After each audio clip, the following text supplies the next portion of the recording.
Today I'm going to show you how to build a useful core utilizing a triple floor stacking method inspired by Vice Gaming and Evil Wurst. You can build out from these three triangles to form nearly any footprint while maintaining the height difference, but it can be difficult to find useful layouts since stability quickly becomes an issue. Here you can see how this footprint supports each roof with two walls,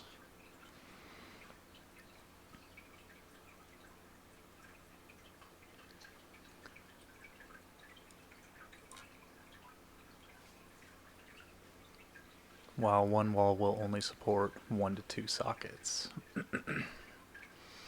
This is one of my favorite layouts so far because it's pretty easy to create and offers a very large core. You can only put 2 or 3 foundations inside the ground level, but additional floors will be fully filled in. To begin, you'll need to perform a half crouch. To perform a half crouch, position a foundation so it goes up and down when you crouch without hitting the ground and moving forward or back. Once you have the blue foundation as shown, lift your mouse off the table as taught by Vice Gaming, crouch, and build before fully standing as taught by Evil Wurst. Your mouse should still be in the air until all 3 triangles are placed, strafing left or right using only the A and D keys to maintain the straight line.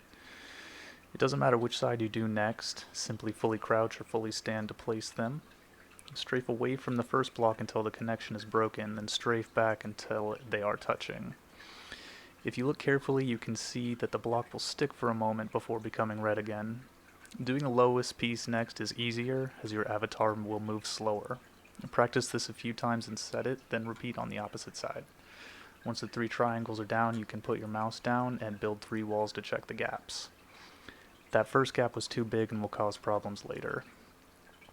I've done this 100 times and can't figure out why this sometimes doesn't work, but it's easy enough to check and rebuild once you get the hang of it.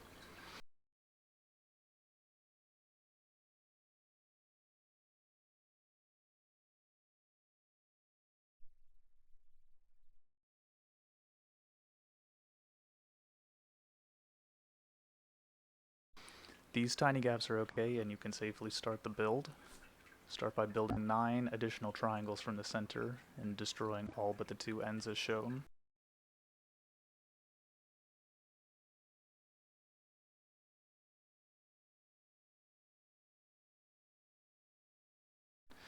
Then build triangles across from each of the side platforms ending next to the first piece, and repeating the process for the next 2.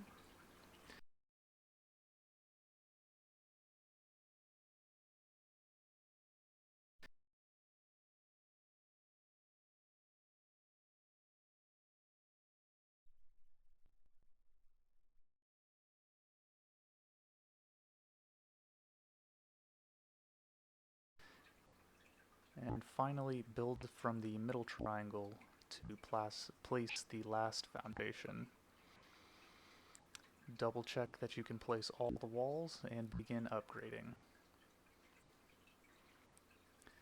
The core is now complete, and what you build from there is up to you. And now apparently a word from our sponsor.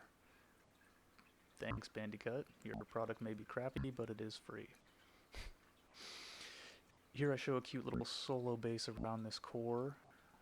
Don't mind the holes. I removed the walls to give a better view of the chutes. You can rebuild them if they get destroyed.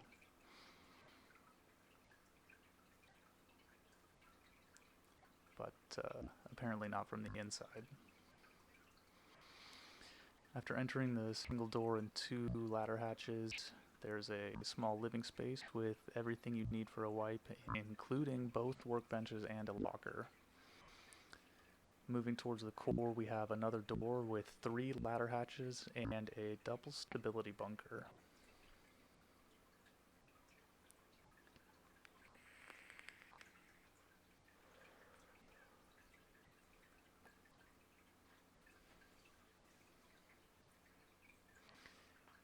Inside the core is a little tight, but that's how Chad solos like it.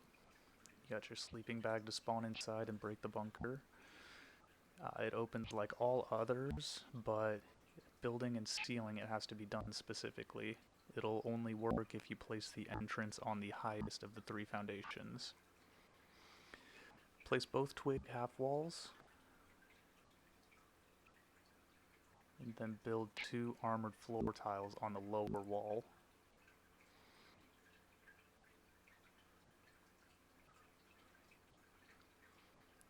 Followed by 2 more on the next.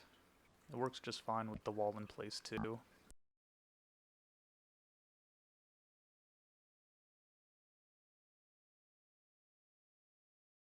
And here you can see me patching holes in the base.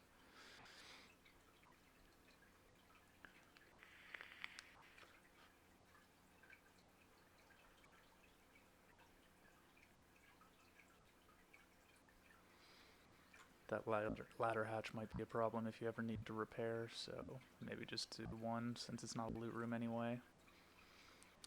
But the best part about this core is that it's modular. You can start with this and build out or up very easily and endlessly. And it maintains the triple height stacking all the way up as well.